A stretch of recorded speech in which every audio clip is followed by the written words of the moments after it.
मध्य प्रदेश विधानसभा चुनाव 2023 के लिए नामांकन की प्रक्रिया तेज हो गई है। इसी बीच गुरुवार को रीवा विधानसभा सीट से कांग्रेस प्रत्याशी इंजीनियर राजेंद्र शर्मा अपने समर्थकों और कार्यकर्ताओं के साथ कलेक्ट्रेट पहुंचे और अपना नामांकन पत्र दाखिल किया है। नामांकन के पश्चात मीडिया कर्मियों से बात करते हुए कांग्रेस कैंडिडेट राजेंद्र शर्मा ने अपनी जीत का दावा किया। मीडिया कर्मियों से बात करते हुए कांग्रेस प्रत्याशी राजेंद्र शर्मा ने कहा कि इस बार जनता की लड़ाई है। धनबल से लूटी गई सरकार को जवाब देने का समय है। उन्होंने कहा कि इस बार केवल एक ही मुद्दा है 50% कमीशन खोरी का। इसके अलावा उन्होंने भाजपा सरकार पर तमाम आरोप लगाए।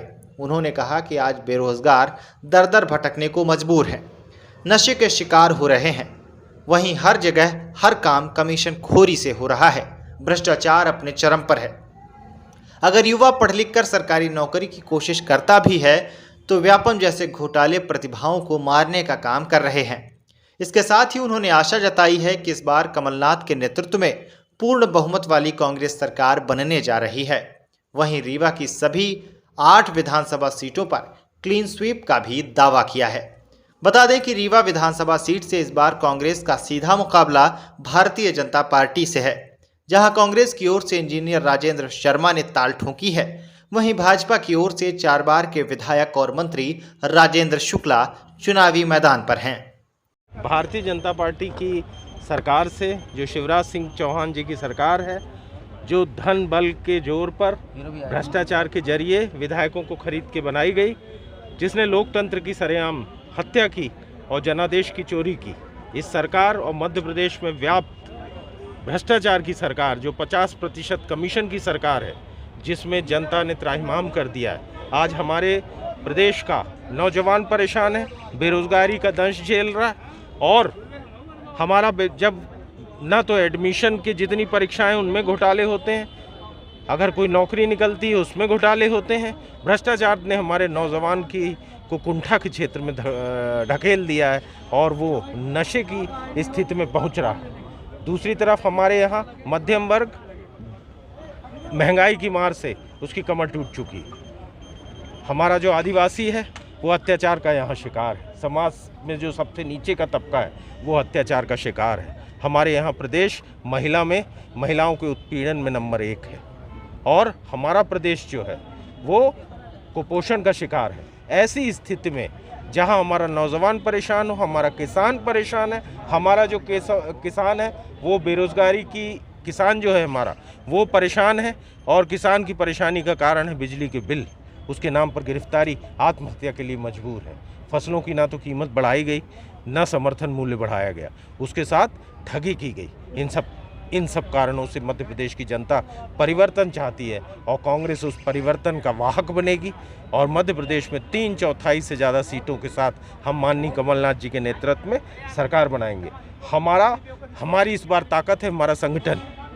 हमारी विधानसभाओं के जो प्रत्याशी हैं उनके अलग अलग नाम हैं, कहीं राजेंद्र शर्मा है, कहीं बबीता साकेत है, कहीं सुखेंद्र सिंह जी, पर हमारा एक ही चेहरा हमारे साथ है कमलनाथ जी का और एक ही निशान है हमारा पंजा। जो चुनाव लड़ रहे हैं वो भी प्रत्याशी हैं और जो नहीं लड़ रहे हैं वो भी प्रत्याशी हैं। जीत हर कांग्रेस के कार्यकर्ता की होने वाली है इस बार और जनता कांग्रेस के कार्यकर्ताओं के साथ है। हम परिवर्तन के वाहक हैं, परिवर्तन आके रहेगा। रीवा विधानसभा को लेकर या रीवा जिले को लेकर पिछले दिनों राजेंद्र शुक्ला ने यही कहा कि देश का सबसे उत्कृष्ट जिला बनाएंगे। यहाँ पर तमाम बड़े ऐसे मुद्दे हैं, जमीन का एक मसला है जिसको लेकर कांग्रेस मुखर रही है। भारतीय जनता पार्टी की पहले तो मेरे को और आपको और रीवा की जनता को सबसे पहले ये जो शब्दकोश है, डिक्शनरी, ये चेक करना चाहिए। ये किसको विकास बोलते हैं, किसको महानगर बोलते हैं। अब ये नई चीज़ पता लगी, उत्कृष्ट। अभी किसे उत्कृष्ट कहते हैं? वहाँ जहाँ गाड़ी खड़ी करने की जगह ना हो, पार्किंग के लिए स्थान ना हो, जहाँ बच्चों के खेलने के लिए पार्क ना हो, जहाँ सरकारी ज़मीनें कौड़ियों के दाम बेच दी गई, जहाँ सरकारी संस्थान, एजुकेशनल इंस्टीट्यूशंस की ज़मीनों को हड़प लिया गया। 162 एकड़ का इंजीनियरिंग कॉलेज क्या दुर्गत किया, 60 एकड़ ज़मीन बची। अब कल इंजीनियरिंग कॉलेज का डेवलपमेंट होगा तो ज़मीन कम पड़ेगी। आपने विकास के नाम पर ज़मीनें जो सरकारी थी वो तो दे दी बिल्डर्स को, वो तो तुमने बिजनेस कर डाला उसका। और जब आपको सरकारी संस्थाओं के लिए और जनता की सेवा के लिए जो संस्था बनती उनके लिए आपको ज़मीन की आवश्यकता होती है, तो आप इसकी ज़मीन उसमें फिट करते, उसकी ज़मीन इसमें फिट करते। ये उत्कृष्टता है। ये विकास है? ये महानगर है? अगर ये महानगर है तो मैं प्रश्न पूछना चाहता हूँ, दिल्ली IIT भारत की कैपिटल में, उसकी ज़मीन क्यों नहीं ली गई? वहाँ क्या कोर्ट बनाने के लिए दिल्ली IIT की ज़मीन नहीं ली जा सकती थी? 30 हज़ारी कोर्ट वहीं है जहाँ था। क्या ज़रूरत है आपको कोर्ट इधर से उधर ले जाने की? क्यों आप ये काम कर रहे हो? क्या करना चाहते हो आप? किस तरीके का ये विकास है, किस तरीके की उत्कृष्टता है, किस तरीके का ये महानगर है? मैं तो पूछना चाहता हूँ। मैंने ये पहला ऐसा, इसीलिए मैं कहता हूँ सबसे ज़रूरी चीज़ है इनका शब्दकोश पहले पढ़ा जाए। इनका शब्दकोश एक PhD का विषय। ये किसे विकास बोलते हैं, किसे विकास पुरुष बोलते हैं, मैं समझ नहीं पाया। इस बार जनता जवाब दे देगी, मतलब इस बार जनता इनका शब्दकोश जो है उसका पर्दाफाश करेगी।